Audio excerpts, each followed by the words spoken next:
Steve Irwin, The Crocodile Hunter, yang mati demi cinta pada haiwan. Okey, nak cerita sikit kat korang Kalau korang ingat Steve Irwin, korang mesti ingat senyuman dia. Ingat suara excited dia. Macam mana cara dia panggil haiwan berbahaya ni, macam member dia. Sebenarnya, ramai yang masih tak tahu, bila dia ni masuk air masuk hutan, masuk je kawasan buaya ni, dia ni tak pernah goyang, tak pernah takut. Sebab apa?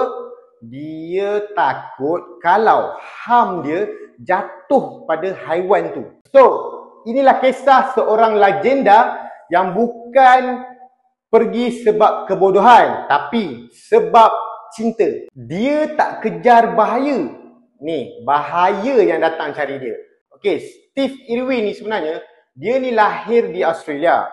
Dia dibesarkan dalam zoo kecil family dia punya. Ayah dia, Bob Irwin ni, ajar Steve benda yang pelik untuk budak-budak kecil Selalunya berbeza daripada budak-budak kecil yang lain. Macam mana? Contoh, dia akan bagi tahu dekat Steve ni, jangan takut buaya. Fahami dia.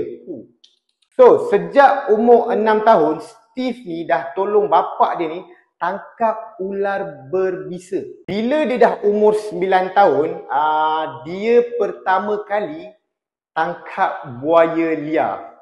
Aku kalau 9 tahun tengah main bola dia dah tangkap buaya liar. Jadi daripada situ nama dia ni lahir, The Crocodile Hunter. Sebenarnya dia ni bukan entertainer tau. Dia ni sebenarnya pejuang konservasi. Dekat TV, orang nampak dia ni macam tak betul lah, gila peluk-peluk ular, cium ular berbisa, dia masuk dalam kolam buaya macam member dia, dia main dengan haiwan yang paling berbahaya. Contoh kita ambil buaya lah, ular lah, rimau lah. Tapi kalau korang perasan, sebenarnya Steve tak pernah buat benda tu untuk dia popular tau. Dia buat sebenarnya, dia nak selamatkan spesies yang terancam.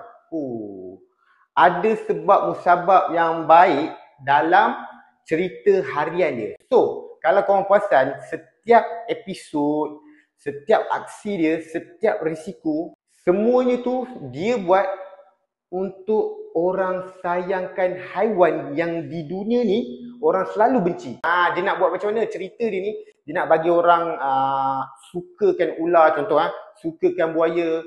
So dia punya fikiran, mentality dia ni, bapak dia dah ubah daripada kecil lagi. Jadi keluarga yang ikut mimpi dia.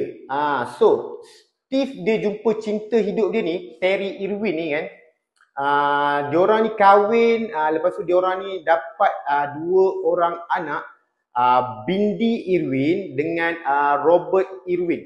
Jadi kedua-dua ni dibesarkan dalam dunia haiwan, macam Steve kena So Steve pun kira selalu pesan dekat anak dia, jika koma mau ubah dunia, sayangilah setiap makhluk, jangan pilih-pilih.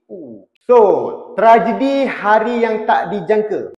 Pada tahun 2006, Steve ni dia tengah rakam satu dokumentari, nama dia Ocean Dead List.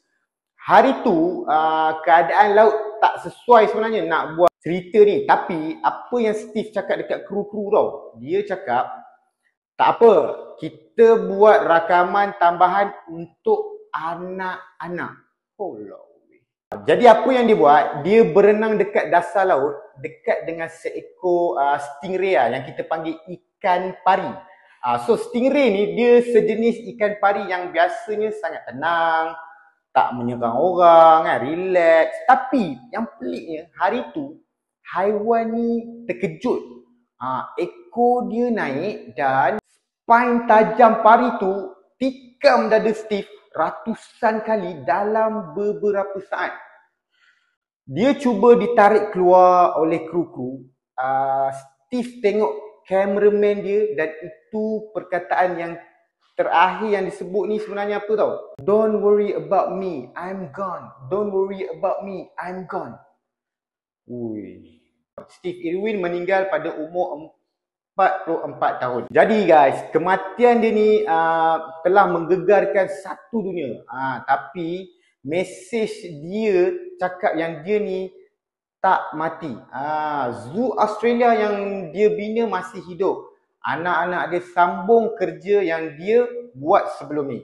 So, peminat seluruh dunia terus jadikan dia ni simbol penyayang, simbol kasih sayang, simbol keberanian dan simbol cinta pada makhluk Tuhan. Steve tak mati kerana haiwan. Dia mati kerana dia percaya haiwan juga layak disayangi. Steve Irwin ni dia ajar satu dunia benda penting. Haiwan bukan musuh manusia. Takut datang dari tak faham. Tapi apabila kita faham, kita pasti akan sayang. So, kalau korang suka dan minat dengan cerita-cerita yang seperti ni, boleh subscribe, like, follow dan boleh bagi idea-idea yang menarik di komen kita. Salam dan selamat berjumpa di dalam video yang seterusnya.